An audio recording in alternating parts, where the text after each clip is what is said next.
What do you mean? Monte Cristo, although uninhabited, yet serves occasionally as a refuge for the smugglers and pirates who come from Corsica, Sardinia, and Africa. And if it becomes known that we have been there, we shall have to perform quarantine for 6 days on our return to Leghorn. The deuce! That puts a different face on the matter. 6 days? Why, that's as long as the Almighty took to make the world. Too long a wait, too long. But who will say your Excellency has been to Monte Cristo? Oh, I shall not. Nor I, nor I.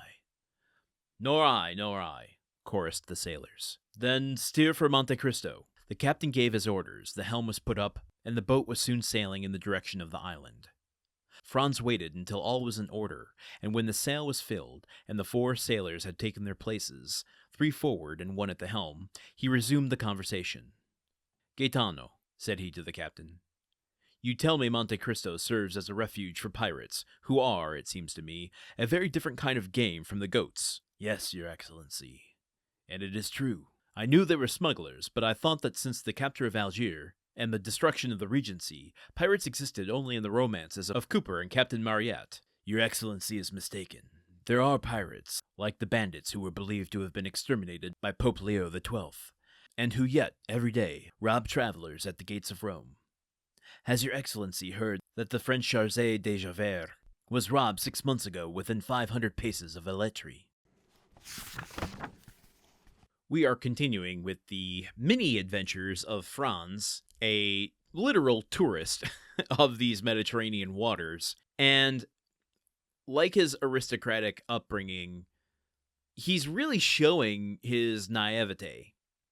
And I guess the archetype, the stereotype of this character is not anything new. We've seen it a lot through the 20th century stories, but it goes back even to here. And it seems like Dumas is writing something that's even an established thing in 1844. So Franz being a kind of passerby of reality, he's looking for a sort of guided tour of adventure so that he can go back to his parlors and tell of the daring do that he got up to when he was in and around Rome. I still don't know what the captain is angling at here. I wonder, since he's saying that it's a restricted island, or that he's saying that he'd have to quarantine, and Franz saying, no, we're not going to do that. And the captain saying, well, who's going to say that we were there? I'm not going to say anything. Hey, crew, are you going to say anything that we were there? And they're like, no, we're not going to say anything. And Franz is like, well, okay, then. I suppose this sounds like a containable risk that we can take. I'm wondering if the captain is angling at, like, blackmailing him or something at the end of this, saying, we're going to have to... You're going to have to pony up a little bit of your money if you don't want us to actually say that you weren't there. Is the captain an honorable man, an honest man? Who knows? I don't know where we are. We've taken such a breakneck turn. The only thing I recognize in this chapter is the island of Monte Cristo, which makes me think that the captain and the crew, who we haven't really given any names to, might be working for Dante. I have to admit, I haven't been good at connecting the dots in these last few chapters. Partly, can you blame me with chapter 30 where that went to? That earlier in that chapter, it might have been in chapter 29, when the crew of the Pharaon who worked for Morel had to leave because Morel couldn't pay them for future voyages, nor did he have a ship because the Pharaon went down. But they went off, and when Morel saw them again, they were all dressed to the nines and clearly had a new job. That Dante, as the Englishman, had stopped Penelon on the stairs and said, hey, wait a minute, I think I got to talk to you about something. Like, I should have put 2 and 2 together that Dante was going to hire the crew of the Pharaon to do something which would eventually becoming the crew of the Pharaon number 2.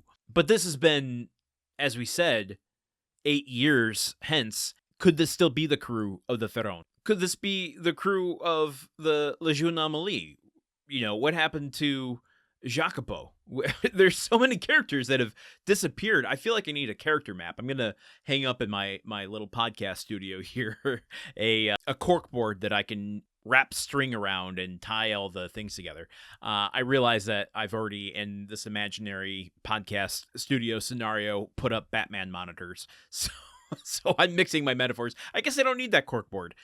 I can save a little bit of money and just use the technology and tools I already have. So I'm going to have to pull up on my Batman monitors the faces of everyone and just acknowledge where they are at any given point in time. I don't know where Penelon is. I don't know where anyone is. It's 8 years later, and we're just going back to the Count of Monte Cristo. Listen, this confusion, this feeling right now that you're having listening to me, this is the premise of the podcast coming back to bite me in the ass. It's absurd that we're reading only a page a day. If I was reading this faster, I would probably be able to keep these things in my head a little bit more.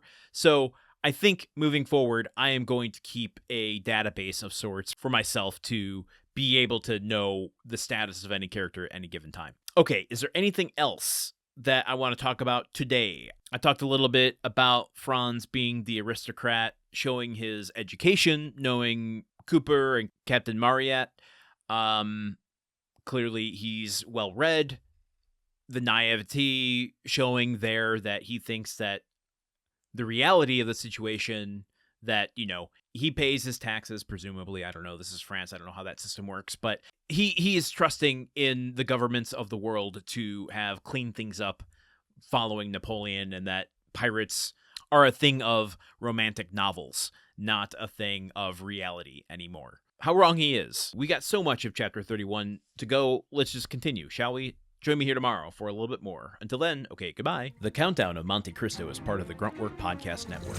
This show is produced, edited, and hosted by Landon Solano. The original text of The Count of Monte Cristo by Alexandre Dumas. Theme song by Magic Solo. If you want to support the show and others like it, visit patreon.com/gruntworkpod. Thank you for listening. See you tomorrow.